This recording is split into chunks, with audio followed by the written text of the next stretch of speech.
couverture, il y avait des fautes d'orthographe aux couvertures, enfin c'était un petit peu embêtant.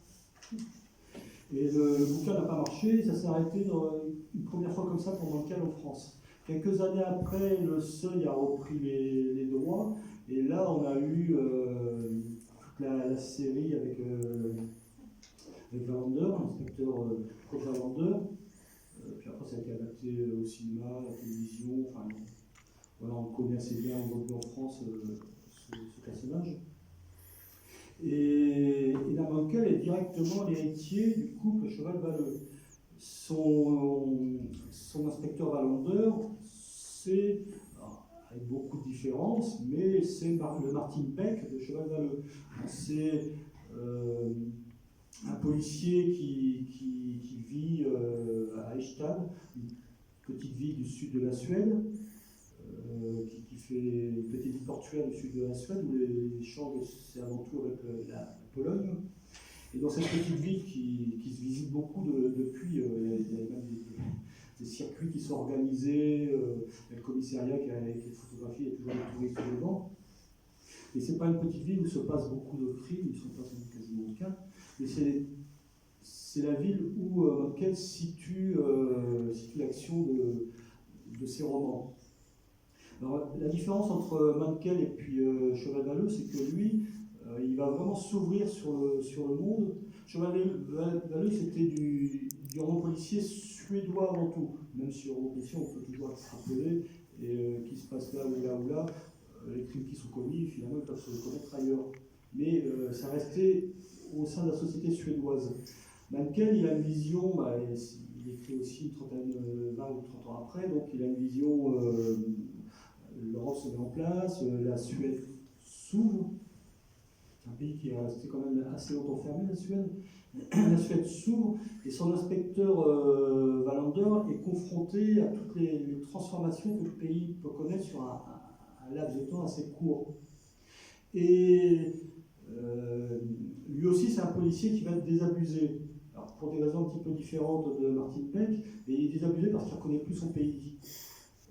Lui, c'était un petit peu le chantre de la social-démocratie. Voilà, c'est un régime qui avait réussi à mettre en place des réformes assez intéressantes, notamment l'égalité homme-femme, l'égalité économique pour ses citoyens, une grande liberté. Et avec l'ouverture de la Suède sur l'Europe et sur le monde, il y a eu beaucoup de changements et il ne reconnaissait plus sa Suède. Alors, toute l'œuvre de Mankel s'est imprégnée d'un ressentiment comme ça, où il dit très souvent, d'ailleurs, à mon avis, il dit beaucoup trop, ça fait mal un petit peu parfois, c'était mieux avant. Et ce policier se pose beaucoup de questions qui l'amènent. Alors à chaque fois, il y a des crimes qui sont commis à Eichstätt, dans cette ville ou dans la région au sud de la Suède. Et à chaque fois, ces crimes sont en lien avec justement l'ouverture de la Suède sur le monde. Et donc les solutions des énigmes, ça va être en Afrique du Sud, ça va être en Algérie, ça va être en Chine. Ça va être dans d'autres pays, mais la Suède sera plus qu'un terrain finalement où tous ces bouleversements mondiaux peuvent être observés. Voilà. Mankel aussi, je vous recommande vivement la lecture de ses écrits. Alors moi, je suis parfois un petit peu critique avec sa façon de voir. Je le trouve un petit peu trop critique vis-à-vis de sa société, vis-à-vis de son pays. Mais en même temps, il argumente. Hein. Et puis c'est des polars qui sont très bien construits. Et Mankel a écrit aussi d'autres romans. Il a fait donc une quinzaine de romans policiers.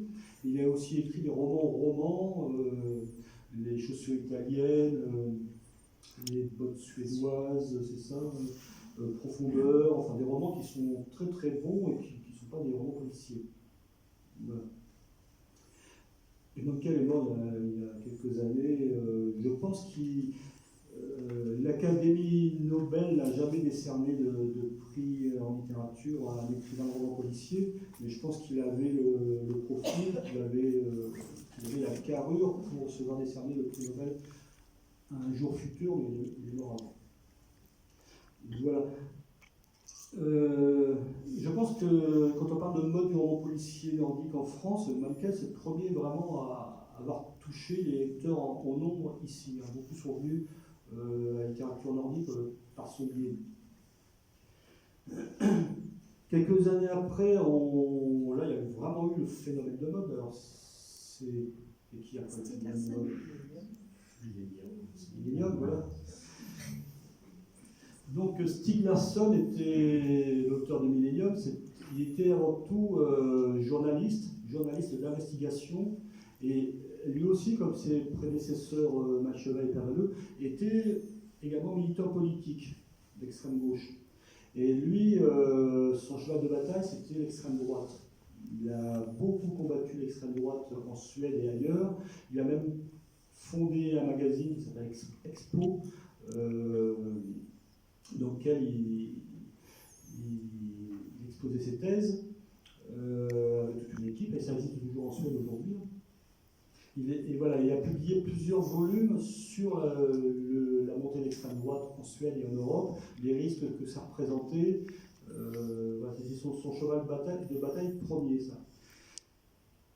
Et à un moment, il s'est mis à écrire, il s'est dit, là j'ai plein d'éléments, il y a plein de choses et tout ça, alors je peux les raconter sous forme d'articles, voilà.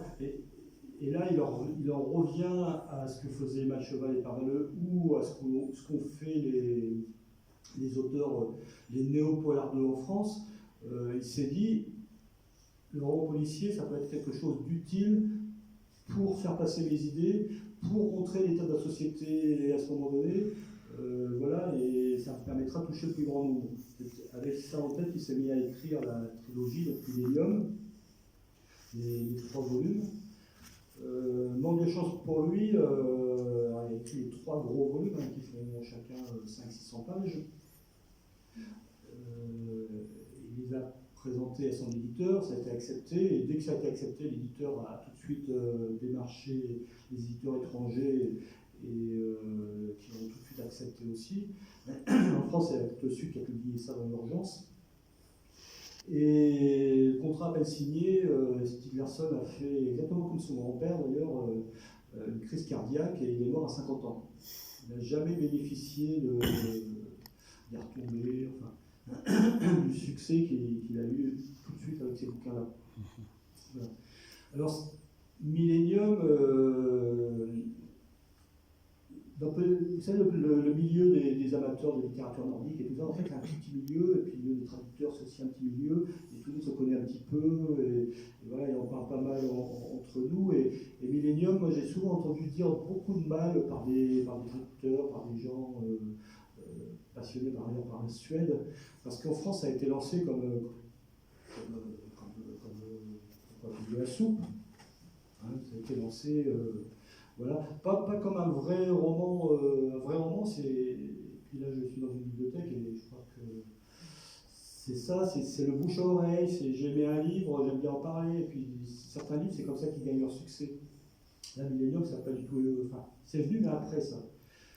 Et donc, beaucoup de gens sont critiques sur Millennium. Et moi, je vous en conseille la lecture pour ceux qui n'ont pas lu, parce que je considère que c'est une très très bonne trilogie avec plein de façons de le lire. Il y a des enquêtes à chaque fois, des enquêtes très, très riches, très approfondies, mais il y a aussi beaucoup d'autres choses. Alors c'est des livres qu'on peut lire à plusieurs niveaux.